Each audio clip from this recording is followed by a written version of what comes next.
And welcome to our channel. My name is Herbert Marembo, and today I'm going to be showing you how to upload products on KOKIDelivery.co.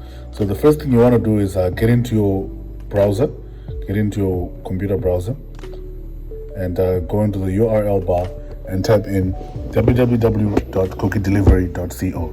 That's www.kokidelivery.co/shop.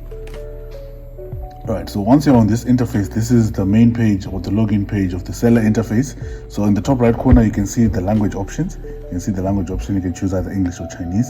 Then once you put in the relevant details, the next thing you want to do is press enter and log in. And then you'll see on your left there's goods, and then on the top right corner there's also the name of your shop. This is the name of your shop. So today we're uploading products, so we'll start here on goods on the top left corner there. So what you want to do is press publish goods, and then you put in the name of the products you want to upload. Next after that, so in this case I'll be uploading inflammable mattresses, right? So the commodity code, I prefer to leave this one and have the system auto generate one. Then the next is platform product classification. So this is the category that the product falls in on the platform. So you might have to check this one before you upload the product to see which category it fits in. And then you go on the search bar and search according to the category you've seen that it fits in.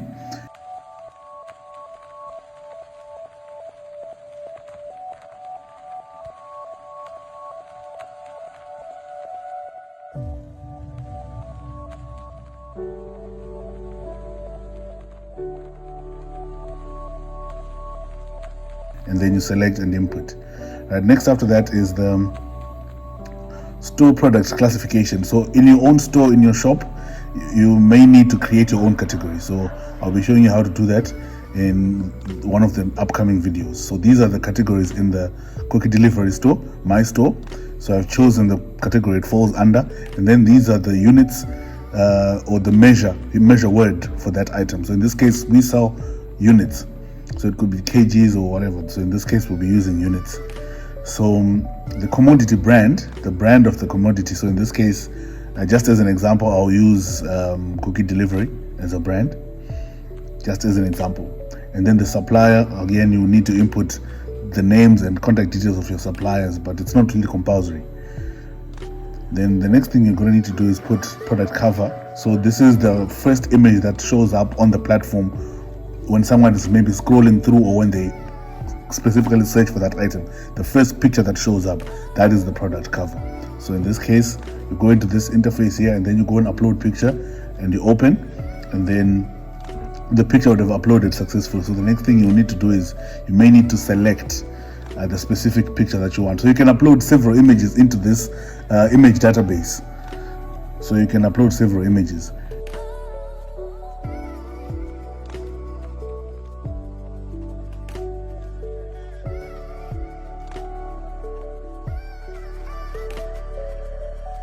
And then next after that is you need to upload a share poster.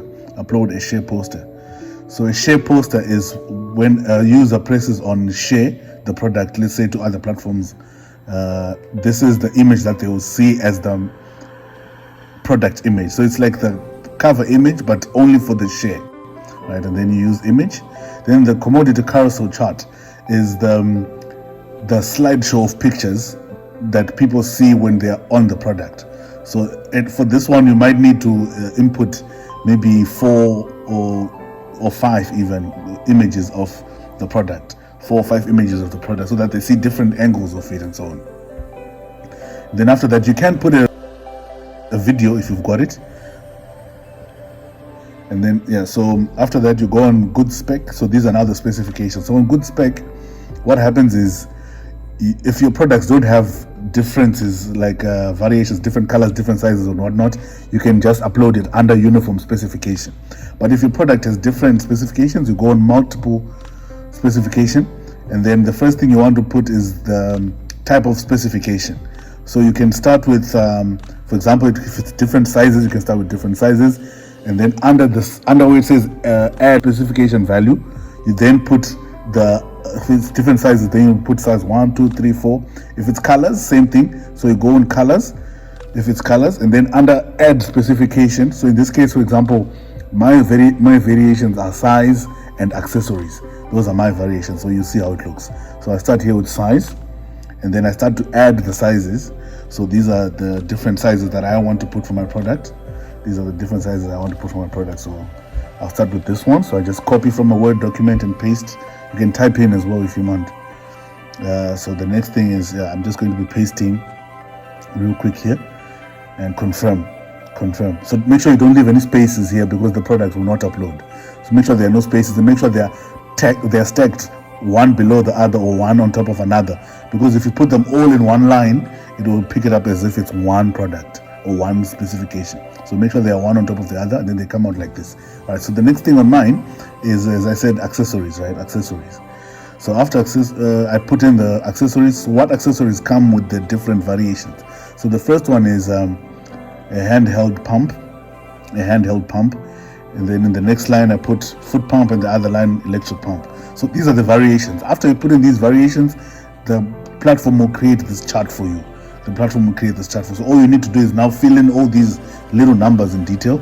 So I'll be showing you how to fill in one column all at once if the number is the same. You go under where it says batch setting, and then you click the column that will have all the similar numbers. So batch volume, for example, the volume for my product is 0.18 cubic meters. So I just put in 0.18, and you see the whole column is 0.17. So I'm just changing now from 18 to 17. So I'll be showing you again on stock. So I go on stock, batch setting, stock, and then I input the stock 10,000. Right. So as you can see, all the stock says 10,000, but this is only if the whole column has the same digit. If the digit in other specifications has different prices and whatnot, you might need to fill them in one by one.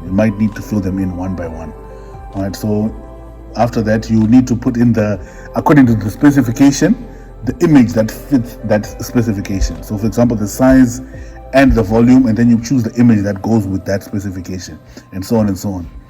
So as you can see, none of these are really compulsory, but it looks better for your clients. They are more informed about the product, because the whole idea behind setting up an application is to lessen the burden of the back and forth communication. It's automated. Clients can just select and pay by themselves. Right? So here, this is the product details page. So these are I've written down on another document, and I'm just pasting now. So here it's compulsory for you to put the volume and the weight of each of the products that you upload. Why? Because on this platform we specialize in international shipping. So you can also put pictures here, right, of the actual product itself. So you're not Chinese, you don't have to put Chinese details. This is for Chinese sellers. But on the last page, sales setup.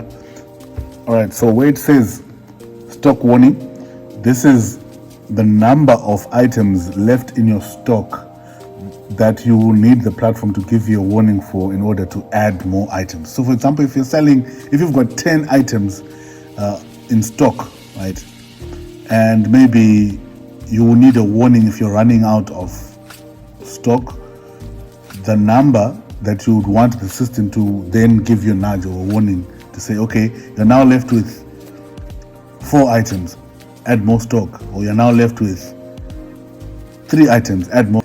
And then the stock display is, for example, do you want people to see how much stock you've got? If you've got 10 items, do you want people to see that you've got 10 items, or you want to hide that information from the buyers? Then the express freight. So does your price include freight, or it does not include freight? If it does, what is the rate? So this depends on where the buyer is buying from. So you will need to create what is called a freight template. We will talk more about that in another video. Exempt from postage. So this means that price that they are paying for does not include any freight. Next thing is membership price. So membership price is, if for example you've got followers in your store, you may want to give them discounts for being loyal to your store. It could be coupons, could be a discount rate, whatever it could be. And then in-store recommendation. So this is when, for example, if I'm opening one product but I'm still seeing other products from your store, do you want this product to be one of those recommended products in your store? And the next thing is sales status. Right? So is it ready for sale now, or you're uploading this product but maybe you're waiting for the shipment to come in? Right? So that's about it. So once you've put in all these things, you're going to click save, and then that will be it. Thank you very much. See you in the next one.